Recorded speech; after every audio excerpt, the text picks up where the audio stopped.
So in this segment, we're going to be talking about things kicking off in Northern Ireland and how it doesn't look like much is going to be done about it. Um, so pretty scary stuff. It's going to be a pretty long video because there's a lot of stuff to talk about and a lot of articles to go through. So if you like this kind of content, subscribe. And yeah, let's just enjoy this one. So food supply problems in Northern Ireland, clearly a Brexit issue. So Brexit has not only just caused supply chain issues with Northern Ireland, but it's also pushed Northern Ireland to be closer with the Republic of Ireland when it comes to laws, because Northern Ireland's within the customs union of the EU. I don't know if it's in the single market, so it might be, but basically. Goods cannot travel from GB to Northern Ireland without checks, at least in the most cases, and goods can travel from the Republic of Ireland into Northern Ireland with no issue, and that's kind of why one of the reasons why they're having so many issues, and so they've had massive food supply issues with some shelves being empty, and they've had so many issues with because of Brexit and because of the way Boris Johnson has implemented Brexit, and he's really upset the DUP, which who cares about the DUP. Arlene Foster urges the Prime Minister to replace the unworkable Northern Ireland Brexit deal. So what we need to remember is that under Theresa May's coalition, the DUP had tons of power, and they were constantly causing problems for the UK or for the rest of the union, and now they have nothing. And so her piping up is like, oh look, I'm gonna it's the Scrappy do of let me at him, let me do something, and it's like, what are you gonna do? And then Scrappy's like, that's basically what this is. Arlene Foster's called on Boris Johnson to invoke part of the Brexit agreement to deal with the problems in the movement of goods. It's called Article 16, which is the one that deals with specific issues with goods movement. So the EU were going to do it with regards to vaccines, but they backed off. But then Arlene Foster's like, yo, this is my chance to try and sort things out within Northern Ireland. And yeah, so it's mentioned there. Look, so trigger Article 16. She says the triggering the Article 16 was an act of hostility, and then she's like, "Yo, what we need to do is trigger Article 16 as well." It's pretty funny, I can't lie. So, Prime Minister urges EU action to ease Brexit tensions. So the Prime Minister and Mr. Gove have basically told the EU that we need more grace periods and things like that in order to help us deal with the problems of goods going into the Republic of Ireland. The thing is, though, the EU don't have to do anything here. This is the cause of the British government. This is Boris Johnson's Brexit deal in action. If he wanted more grace periods, he should have negotiated that in the first place. And had he not negotiated his deal so late in the day, Northern Ireland could have looked for alternative suppliers of goods. But you gave them 6 days, and no one really, I think, expected the Brexit deal to be as harsh as this.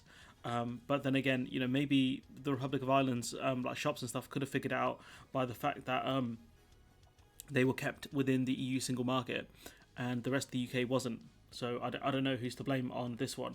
In part, it will be businesses, but also I put the majority of the blame on the British government for following Brexit. Essentially, this is a massive side effect of Brexit. Let's not get twisted now. If we go to our next thing, which is Lisa O'Carroll, and Lisa O'Carroll is, if you're interested in Brexit and Brexit as one issue, and also the stuff going on in Northern Ireland as a separate issue or together, she's really worth a follow on Twitter. I've learned a lot following her on Twitter. And she's the one a lot of people, I think, retweet and cite. So Brexit trouble ahead for Boris Johnson after the DUP announced it will launch a cross-unionist party campaign against the Northern Ireland Protocol. It has also put London and Dublin on notice that it will not engage in any North-South political engagement on issues relating to the Northern Ireland Protocol. And so basically what the DUP are saying, we're taking our ball and going home. That's basically what they're saying. It will try and build up support for anti-protocol position at Westminster, and they'll do nothing. So that's kind of what they want to do. They want to build support and stuff, but the thing is, Boris Johnson has an 80-seat majority, so you can't touch him. You can't touch him. The only thing you can do is cause more trouble in Ireland for your own constituents and for the Republic of Ireland. That's all you can do, Arlene Foster. So we go to our next article. So, UK in constructive talks with the EU over Ireland Protocol, but nothing has actually happened, and nothing will fundamentally change from what I've read. He can talk all day, but at the same time, what's your talking going to achieve? Nothing. And so we can see that there are massive problems with the Northern Ireland Protocol. But what we can also see is violence and things like that may start ramping up. So we've seen animal-based food checks at ports suspended, and that's in part due to safety concerns of the staff there. And so what that means is there have been threats and other things, people having to hide license plates due to the threats that have happened within Northern Ireland. So within Northern Ireland, yeah. In consultation with my staff, I have decided to withdraw staff from Belfast and Larne ports tonight. Their safety remains paramount. I've spoken to Her Majesty's government ministers and outlined the issues of concern. So you can see here things are really heating up in in Northern Ireland. Sorry, the DUP urges the Prime Minister to be the unionist we need. He doesn't care about the union. The only thing he cares about is Boris Johnson. And we've seen here, Arlene Foster condemning the UVF show of strength after masked men patrol Belfast streets. And I couldn't read the full article here because I'm not paying £2. But what we can see here is some, gangs are rolling around. First Minister Arlene Foster condemned a show of strength after a masked gang was caught on camera patrolling the streets of East Belfast. It is understood the incident was linked to an internal row within the UVF, and the police presence prevented an attack on her home. So these guys were going to attack someone. Video circulating on social media shows more than 24 men walking through the area, and it's not a great situation for this. Johnson. Let's not forget here what Boris Johnson said about Northern Ireland. Actually, we'll cut to this video at the end. Because I know a lot of people have watched it, and we'll talk about why it's so important. Why this video is so important. So, Northern Ireland Protocol won't be changed. Coveney, I'm not sure how you pronounce his name. Simon Coveney is an Irish politician. So there's that. So Coveney is an Irish politician. It should say his rank here. Really, it doesn't matter. Sorry, it says it here. The Irish Foreign Affairs Minister has said. So unionists have criticised the mechanism for causing trade issues between Great Britain and Northern Ireland. Simon Coveney said there were problems with implementation, but that the protocol contained flexibilities. So now, realistically, it's up to the UK to do what it has to do. So it can activate bits of Article 16. But the thing is, if the EU think that these products are going to go into Northern Ireland, into the Republic of Ireland, then they can shut down the border and cause a hard border between Northern Ireland and the Republic of Ireland. That's one of the reasons why the British government hasn't actually done this yet. So that's interesting. Also, we'll be talking about Starmer at some point during the week. And so, the Dublin and EU reject call to scrap the Northern Ireland Protocol. So, this is coming off today. So this was from a few hours ago, really. The Brexit government's Northern Ireland Protocol will not be scrapped. The Irish government and the EU have said in an escalating row over the new trade barriers down the sea. The DUP leader Arlene Foster has called for the measure designed to keep the Irish land border open to be replaced, but Dublin focused on easing problems with the post-Brexit trade deal that have caused disruption at Irish ports. And the thing is, right, if we start following a policy of deregulation, what that means is that it's going to be more important to have this border in place in order to stop certain products getting into the Republic of Ireland. Otherwise, there will be a hard border within Ireland, and we're going to see the Troubles Part 2, more troubles. So, and my voice is gravelly again. So, the UK looking for 6 changes to implementation of the Northern Ireland Protocol. This is according to Gove's letter. We've got an extension of grace periods for supermarkets until 2023, because that's how long it's going to take him to sort his stuff out. A permanent solution for chilled meats, temporary arrangement for parcels to remain in place till January 2023, arrangements on medicines to be extended until 2023, separate arrangements on steel quotas for Northern Ireland, bilateral agreements on pet travel. And so, it's not looking too good. So we just covered these articles there, so I've just got duplicates really at this point. So we cut to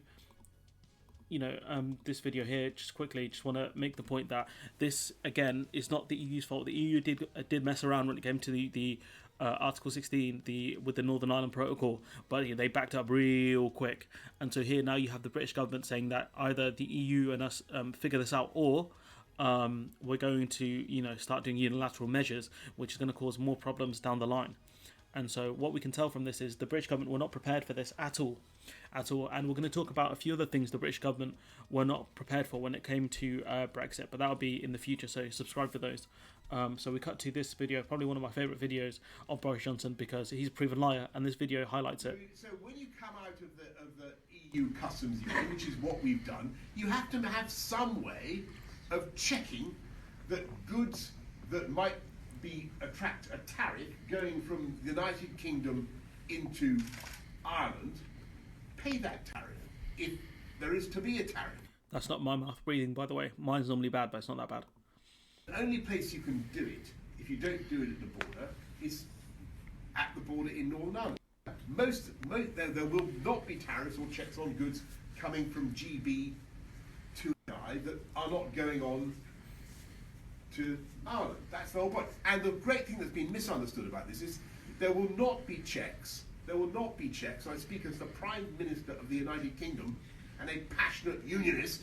There will not be checks on goods going from Northern Ireland to Great Britain. Because we're the government of the United Kingdom and we will not institute or implement or enact such checks. And the idea that Tato crisps from Tandragee Castle process, it's just nonsense. So actually Northern Ireland has got a great deal. It's got a yeah, Northern Ireland, you've got a great deal. Why are you complaining, Arlene Foster? Great deal. You keep free movement, you keep access to the single market, but you also have, as it says in the deal, unfettered access to GB. And so we can also come out and do free trade. So the only reason so let's go back. Let's go back. Unfettered, you keep access to the single market, but you also have, as it says in the deal, unfettered access to GB.